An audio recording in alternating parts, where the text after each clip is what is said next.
Apa kabar saudara? Semoga sehat selalu dan tetap bersemangat. Saatnya Anda menyimak berita Banten bersama saya, Miselia Kartika. Sejumlah informasi menarik akan kami sampaikan untuk Anda. Berikut 3 berita utama hari ini. Jadi korban jambret, seorang wanita di Tangerang Selatan tewas.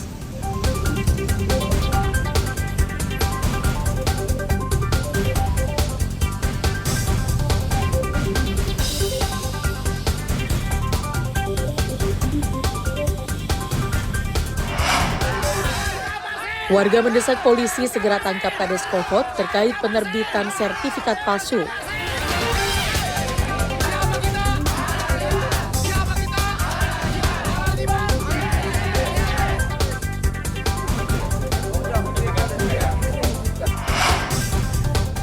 Buronan korupsi bantuan sosial di Pandeglang ditangkap penyidik kejaksaan.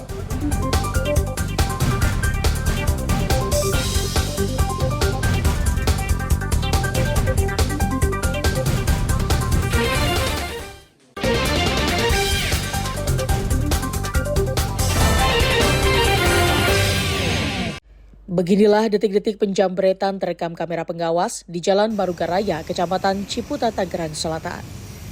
Korban seorang emak-emak terjatuh ke jalan setelah pelaku menarik tas yang dikenakannya.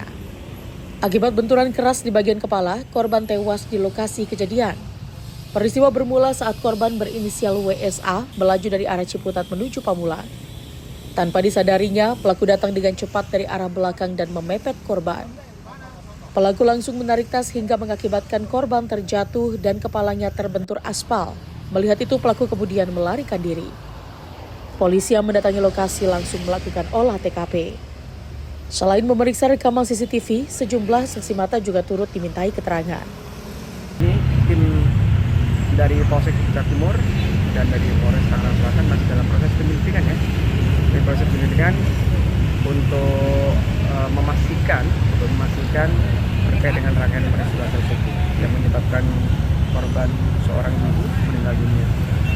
Jenazah korban sudah dibawa pihak keluarga ke rumah duka. Sementara itu, polisi masih terus menyelidiki kasus ini guna segera menangkap pelaku. Ariel Maranus dan Syabudinatar melaporkan dari Tangerang Selatan. Dua preman berbuat onar di depan taman kanak-kanak di Jalan Permata Pamulang, Tangerang Selatan. Ironisnya, dua preman tersebut memalak di depan belasan anak-anak TK saat sedang berlatih marching band. Aksi yang sempat direkam oleh salah satu warga ini kemudian viral di media sosial. Kejadian bermula saat anak-anak TK sedang berlatih marching band dengan didampingi beberapa orang guru. Tak berselang lama, keributan pun terjadi antara pelaku dengan salah seorang guru. Terlebih pelaku terlihat menodongkan pisau ke arah salah satu guru mereka. Menurut sang guru, kedua pelaku datang ke lokasi tersebut untuk meminta uang koordinasi sebesar Rp20.000. Dari kejauhan, dua oknum itu, yang katanya satu lagi ngakunya pemuda Pancasila, satu lagi tukang parkir, itu udah ngeliatin. Nah, saya sendiri pribadi juga ngeliatin, kok kayak ada yang nggak beres nih. Nah, pas kita udah mulai setup peralatannya udah pengen rapi, dia datang dan dia ngomongnya ke teman saya, ada mister juga dia, guru teacher juga saya tahu. Terus dia bilang, katanya,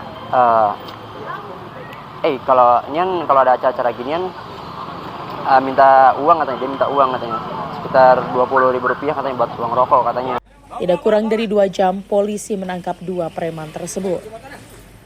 Pelaku S ditangkap saat sedang bersembunyi di rumah orang tuanya, sedangkan pelaku lainnya berinisial EN ditangkap saat berusaha melarikan diri.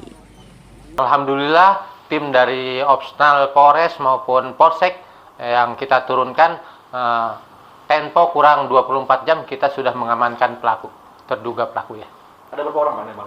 Ada 2 orang, berinisial S alias M dan N alias D. Kasus ini pun sudah dilimpahkan dan ditangani oleh Satreskrim Polres Tangerang Selatan. Ariel Maranus dan Syabudinatar melaporkan dari Tangerang Selatan. Pengadilan Negeri Serang Jumat lalu menggelar sidang dengan agenda pembacaan vonis dengan terdakwa Johadi, mantan Kepala Desa Babakan, dalam kasus alih lahan situ Raja Gede di Desa Babakan, Kecamatan Bandung, Kabupaten Serang. Berdasarkan fakta pengadilan, mantan Kades tersebut menerima uang gratifikasi dari pihak swasta sebesar 700 juta rupiah. Uang tersebut diberikan dengan tujuan agar terdakwa bisa mempercepat proses pembuatan dokumen administrasi berupa surat pengakuan hak atau SPH. Sebelumnya dalam kasus tersebut, terdakwa dituntut jaksa penuntut umum dengan pidana selama 2 tahun penjara. Majelis Hakim Pengadilan Negeri Serang menyatakan terdakwa bersalah dan melanggar undang-undang tentang gratifikasi dan dijatuhi vonis selama 1 tahun 4 bulan penjara dan denda 100 juta rupiah subsidiar 3 bulan penjara. Lakukan pidana terhadap terdakwa Yohani S.E. bin Rabani oleh karena itu dengan pidana penjara selama 1 tahun dan 4 bulan dan denda sejumlah 100 juta rupiah dengan ketentuan apabila denda tersebut tidak dibayar diganti dengan kurungan selama 3 bulan. Berdasarkan pengakuan terdakwa, uang gratifikasi tersebut digunakan Johadi untuk membangun kantor desa hingga keperluan pribadinya. Telah mempertimbangkan dan memprosesasi atas pertimbangan-pertimbangan yang disampaikan majelis hakim bahwa putusan itu dirasa oleh terdakwa sudah cukup adil sehingga menyatakan menerima. Namun sayang, kasus alih fungsi aset negara berupa Situ Ranca Gede yang menjadi kawasan industri pabrik ini hanya menyeret 1 nama terdakwa. Sedangkan pihak pemberi gratifikasi dan pihak-pihak masih bebas. Padahal kerugian negara dalam kasus tersebut mencapai 1 triliun rupiah. Ariel Maranus dan Rifki Nugroho melaporkan dari Kota Serang.